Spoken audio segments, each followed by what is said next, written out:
Thursday afternoon, Mark Abrams here in Philadelphia. Let's go down to Columbia, South Carolina, where I have undefeated junior welterweight Elijah Seawright, who takes on Xavier Martinez this Saturday night live in Myrtle Beach, South Carolina, a Christy Martin Promotions card. Elijah is promoted by King's Promotions. This fight can be streamed live on bxngtv.com. Elijah, what's happening? How's it going? How's it going, Mark? Doing good. You have a very interesting story. You're an 18-year-old fighter, and not that 18-year-old fighters turning pro is a big deal, but most of the guys who are 18 years old who turn pro that early have extensive amateur careers. You've had about 10 fights. Talk about the decision before we get into everything with the fight Saturday, the decision to turn pro so early. It wasn't relatively early. When I first started fighting, I was 14 years old, and throughout those 14 through 17, your voice is cutting in and out a little bit, so maybe get a little closer. Or can you hear me now? Yeah. Okay.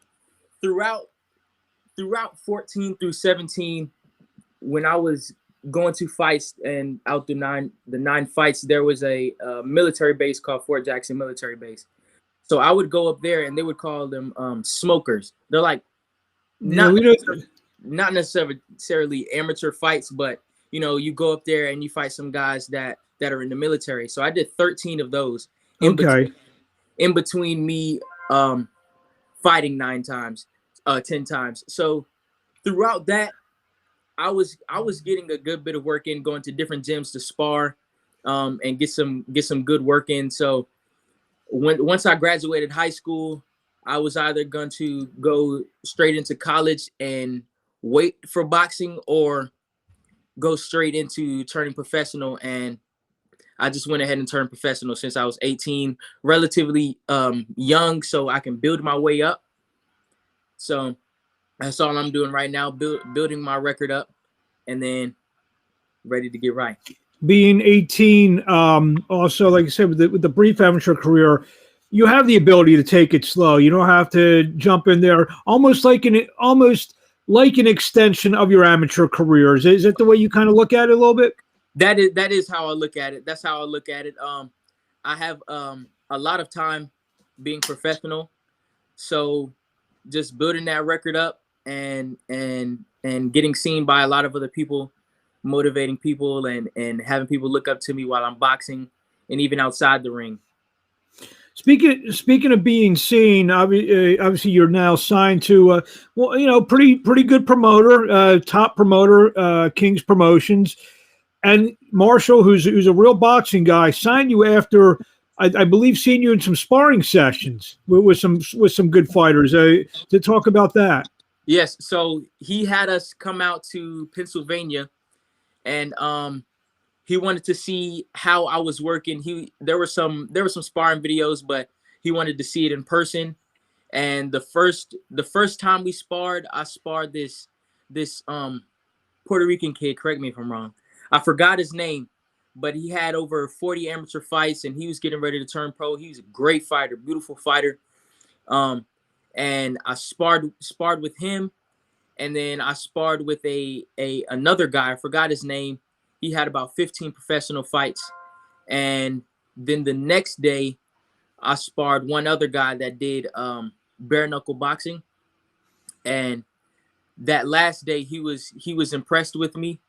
The first day was, working my way through, and then the next day, once I ramped it up and had that sparring, he was pretty impressed and went ahead and signed me. Now, how does that make you feel? Like I said, Marshall's a player, good player in the business, and he saw something in you.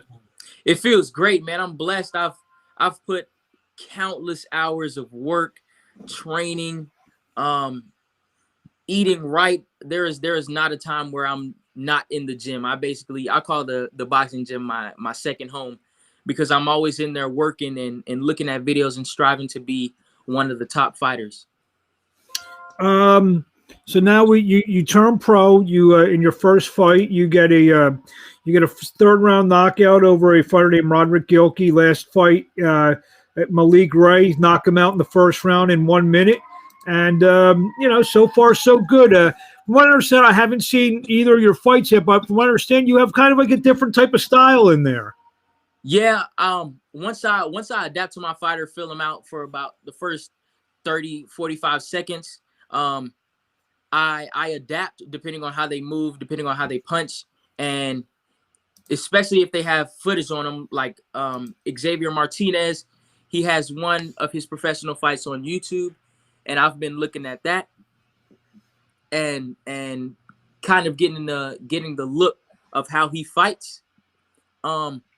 And I've been studying his work, and I also have been working. I know how to use my reach to an advantage, and I know how to use my angles. So I should be good for this fight. This is your third fight in South Carolina. Talk about the boxing scene down there. Boxing is, I would say, it's not as active as, let's say, if I was in Pennsylvania or anything like that, but it's good enough work. There's a lot of gyms that I could go to spar and get work, and people coming down.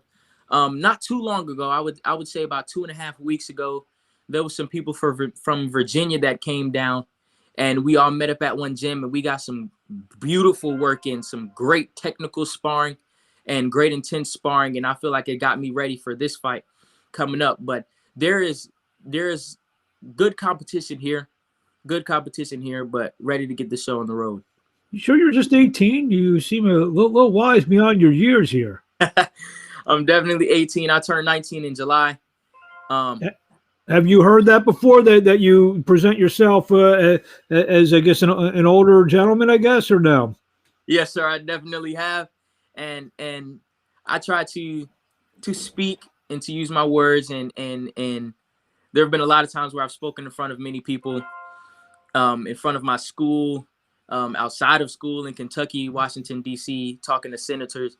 So I've had a good bit of experience talking to people. And it sounds like you're a popular guy. I hear all this pinging in the background. So you must have like 100 people trying to hit you up as we're doing this.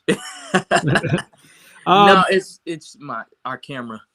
Oh, okay. Yeah. So anyway, before we jumped on the call, you were telling me about the last couple weeks of your workouts and stuff. In terms of being able to cut weight, you told me you have a different way of going about it. Tell us about that. Definitely. So I have a strength and conditioning coach named Paulie DeTuro. He was in the Special Forces, a great guy, and he works with elite athletes, and figures out our body, figures out what we eat and how it digests in our body, and also strength-wise. A lot of newer boxers, he was telling me, have a lot of muscles in the front, but not a lot in the back, which messes up their posture, which throws off how they have snap on their punch. So we work on technical different parts of my body that I can use as an advantage for pop, power, and torque on my punches. So we work on that a lot. And as far as dieting, he figured out how certain foods digest with my body. And his wife is a health nutritionist. So all of that ties into how I eat, what time I eat, and how everything works in my body. And they got that down, and I cut weight easy. I feel amazing. I feel strong, and I'm just ready to fight. Have you been doing this since your amateur days, or did this just start as a pro? Started as a pro, yes, sir. Amateurs, I was pretty good, but once I started traveling more and fighting and sparring a lot, like my weight has gone up, but there's ways where I can cut that unnecessary weight down. So I was walking a little heavy, and I can cut down easy where it doesn't mess up my body, because I'm also still growing. I'm 18 years old, but I cut down to enough where I'm not destroying my body. Obviously, you're fighting. You're campaigning at 140. You fought your first couple fights, 142, 143. I assume that means you're going to campaign as a junior welterweight. But I guess over the years, you're probably going to fill out. Do you see yourself welterweight, super welterweight, middleweight? Is that we're having this conversation 10, 12 years from now. Am I talking to a middleweight? Am I talking to a junior middleweight? Or, you know? However my body pans out, I've been as high as walking at in the 160s, but I will be fighting welterweight after this fight. This Gotcha. fight will be at this fight will be at 145, but I'll probably weigh in at 143, 144. And then I would love to go up to about 147 to 150. So, I mean, because I was under the assumption that'd be you know, usually you take these early fights, you're a couple pounds over the limit. I thought maybe you were a 140 fighter. Is that something? No, sir. Oh, sorry. Go ahead. Yeah, you never thought that you were 140. You thought strictly you were gonna, you know, be a welterweight earlier in your career.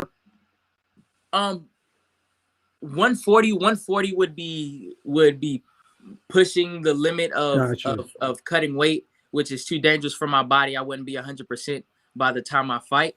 So 145 was the best, as of right now, was the best weight to cut to. Gotcha. Yes, sir. What do you want to tell the fans out there in closing before we see you Saturday night live on BXNG TV, Christy Mart Promotions, you know, live on BXNGTV.com? I just want to thank everybody for streaming, for watching me have this interview. My name is Elijah, the Showman Seawright. I want y'all to embed that in y'all's brains because this is not the last time you will hear my name. I promise you that. I've been putting in work. I'm ready to fight. I'm hoping that I gained a lot of supporters after this interview. Hopefully y'all can see me shine after this. Well, my last question always is, so to get these supporters, obviously there's a thing that's been exploding over the last decade or so. It's called social media. So where do we find the Showman on social media? You can find me on Instagram, Facebook, and even TikTok at the name of That's Elijah. It's THASS.LIJAH. That's Elijah. I always tell people, why can't you just use your first and last name? It's just so much easier. I will eventually change it. On Instagram, I have about 22.2 thousand followers. Oh wow. Facebook, I don't know. I haven't been on Facebook in a minute, and TikTok, I have about 520 something thousand followers. 520 something thousand on what goes on TikTok? I'm not on TikTok. I think I should start getting on it. You just post funny things, random things. So there's videos of me boxing on there. There's videos of me just being silly, and I guess people love to watch me. So yes, sir. I've got about 520,000 followers. Then that's quite a few. So Saturday night, come watch him live on the screen, bxngtv.com. See him on TikTok, Instagram. Hopefully he'll be coming up to Philly and getting some fights up here with King's Promotions. We wish you best of luck, and we will talk to you along the way. Thank you, Mark. Thank you. All right. Elijah Seawright. There's a big TikTok following. We will see him on bxngtv.com.